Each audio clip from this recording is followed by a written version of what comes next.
Hi friends, అందరూ బాగుండాలి, అందులో నేను ఉండాలని మనస్ఫూర్తిగా కోరుకుంటూ ఈ వ్లాగ్ వచ్చేసి నేనైతే జిల్లేడికాయలు చేయాలని అనుకుంటున్నాను. మా ఊర్లో అయితే జిల్లేడికాయలు అని అంటారు, కొంతమంది ఊర్లో అయితే కజ్జికాయలని కూడా అంటారండి.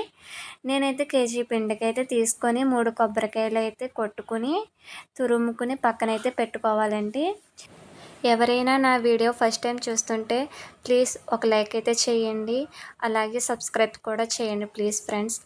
ఈ వీడియో అయితే ఎవరైతే ఫస్ట్ టైం చూస్తున్నారో ప్లీజ్ అండి ఒక లైక్ అయితే చేయండి, అలాగే సబ్స్క్రైబ్ చేయండి. నన్ను కూడా సపోర్ట్ చేయమని మనస్ఫూర్తిగా కోరుకుంటున్నానండి.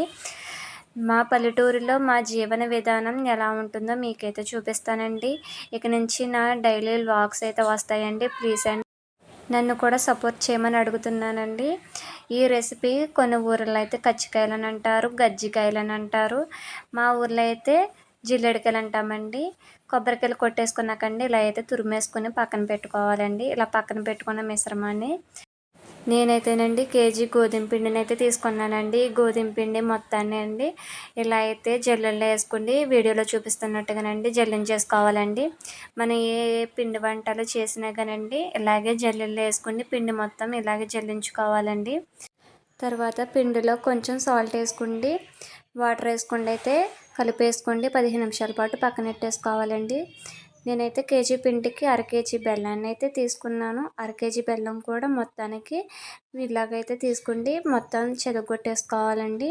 వీడియోలో చూపిస్తున్నట్టుగా మొత్తానికి చెదగొట్టేసుకుని కొబ్బరి తురుము తీసుకున్నాను కదండి, ఆ కొబ్బరి తురుములో ఈ బెల్లం మిశ్రమాన్ని మొత్తం వేసి కలిపేసుకొని పొయ్యి మీద అయితే ఇలా పెట్టేసుకోవాలండి. ఈ బెల్లం తురుము మొత్తం పాకం అయ్యేలాగా 30 నిమిషాలు అయితే పొయ్యి మీద అయితే ఉంచుకోవాలి. కలిపి పెట్టుకున్న పిండిని ఇలా చిన్న చిన్న బాల్స్లా చేసుకోండి. నేనైతే చపాతీలాగా అయితే చేసుకుంటున్నాను. మరీ ఎక్కువగా చపాతీలని మరీ ఎక్కువగా రుద్దకూడదండి. ఇలా చిన్నగా కుదుమటగా అయితే చేసుకుని పెట్టుకోవాలండి. అప్పుడైతే మనకి జిల్లేడికాయలు బాగా వస్తాయి.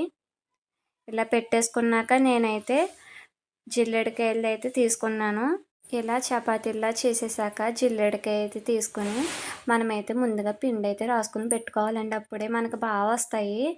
ఇలా నేనైతే పిండి రాసేసుకున్నాక ఇలా రుద్దేసుకున్నాక నేనైతే ముందు చపాతీ నోటి చూసారు కదండి వీడియోలో ఎంత చిన్నగా చేశానో అలాగే మీరు కూడా చిన్నగా చేసుకుని అలా అయితే పెట్టేసుకుని నేను కొబ్బరి తురుము నేను ప్రిపేర్ చేసుకున్నాను కదండి, ఆ మిశ్రమాన్ని ఒక స్పూన్ అయితే వేసుకుని మీకు ఎంత కావాలో అంత అయితే పెట్టుకుండా అయితే చేసుకోవాలండి. మరీ ఎక్కువ పెట్టేసినా అంత బాగోదండి, టేస్ట్కి తగ్గట్టుగా పెట్టుకోవాలి. ఇలా పెట్టేసుకున్నాక మనమైతే జిల్లేడికాయలు అయితే అలా గట్టిగా అయితే నొక్కేసుకోవాలండి. వీడియోలో